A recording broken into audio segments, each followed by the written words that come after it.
नमस्कार भक्तों। आज हम बात करने जा रहे हैं मौनी अमावस्या के उस अत्यंत पावन विषय पर जिसका वर्णन वेद, पुराण और धर्म शास्त्रों में विशेष रूप से किया गया है। मौनी अमावस्या का दिन केवल उपवास या पर्व नहीं है, बल्कि यह आत्मा की शुद्धि का महापर्व है। शास्त्रों में कहा गया है कि इस दिन किया गया स्नान, दान और मौन मनुष्य को जन्म जन्मांतर के पापों से मुक्त कराता है। आज के इस वीडियो में मैं आपको विस्तार से बताऊंगी मौनी अमावस्या का महत्व, स्नान का सही समय, स्नान से पहले क्या करें, स्नान की शास्त्रीय विधि, स्नान के बाद के नियम और स्नान का फल। इसलिए वीडियो को अंत तक अवश्य देखें। तो चलिए पहले हम जानते हैं मौनी अमावस्या का शास्त्रीय महत्व क्या है। धर्म ग्रंथ माघ मास की अमावस्या को मौनी अमावस्या कहा जाता है। मौन का अर्थ है इंद्रियों और वाणी का संयम। इस दिन देवता, ऋषि और पितृ सभी पवित्र नदियों में वास करते हैं। गरुड़ पुराण और पद्म पुराण में उल्लेख है कि जो व्यक्ति मौनी अमावस्या के दिन मौन रखकर स्नान करता है, उसके सभी दुख नष्ट हो जाते हैं। जो दोष है वो सारे नष्ट हो जाते हैं। विशेष रूप से गंगा, यमुना, सरस्वती, नर्मदा और अन्य पवित्र नदियों में स्नान अत्यंत पुण्यदायी माना गया है। तो चलिए स्नान का शुभ समय जानते हैं।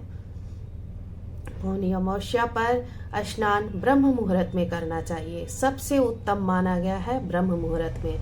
ब्रह्म मुहूर्त सूर्योदय से लगभग 1.5 घंटे पहले होता है। यदि ब्रह्म मुहूर्त संभव ना हो तो सूर्योदय से पहले या सूर्योदय के समय स्नान करें।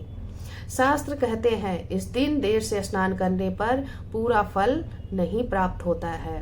तो चलिए अब जानते हैं कि हमें अब स्नान करने से पहले क्या करना चाहिए। तो देखिए, मौनी अमावस्या के दिन स्नान से पहले इन बातों का विशेष तौर पर ध्यान देना चाहिए।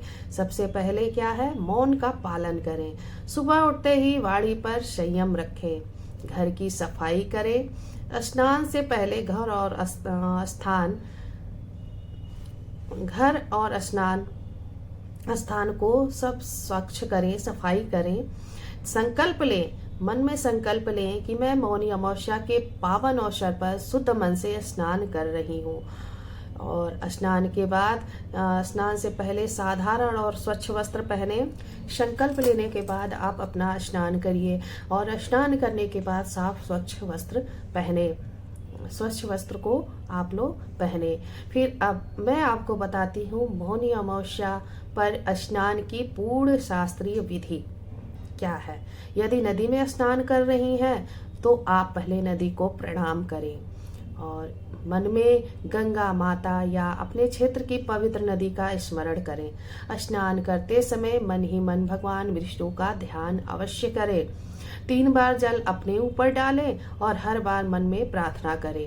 यदि नदी में आप नहीं जा सकते, किसी कारणवश आप नहीं जा सकते हैं, संभव ना हो, तो घर पर स्नान करते समय जल में थोड़ा सा गंगा जल जरूर मिलाएं। शास्त्रों में कहा गया है कि भाव से किया गया स्नान नदी स्नान के समान ही फल देता है। तो अगर संभव ना हो, अगर आप किसी गंगा जी, यमुना जी, सरस्वती जी, नर्मदा जी नहीं जा सकते हैं तो कोई बात नहीं, आप अपने घर में नहाने वाले बाल्टी में थोड़ा सा गंगा जल जरूर मिलाइएगा और फिर उनको प्रणाम करिएगा। उसके बाद आप नहाइएगा तो वही फल मिलेगा।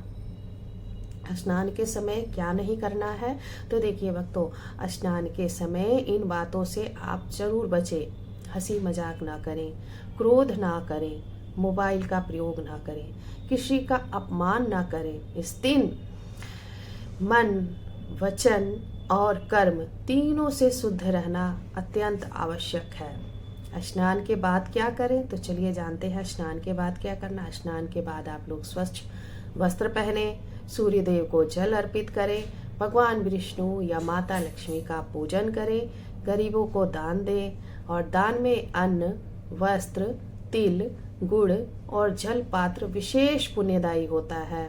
तो इन चीज़ों का आप दान जरूर करें।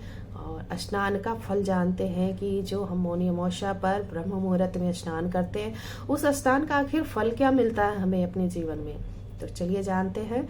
धर्म शास्त्रों में बताया गया है कि मौनी अमावस्या पर स्नान करने से मनुष्य को 100 यज्ञों के बराबर पुण्य प्राप्त होता है।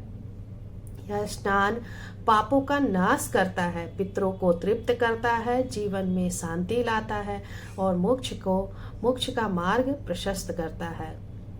भक्तों, मौनी अमावस्या का यह पावन स्नान हमारे जीवन को नया मार्ग दिखाता है। यदि हम श्रद्धा, मौन और संयम से इस दिन का पालन करें तो निश्चय ही ईश्वर की कृपा प्राप्त होती है।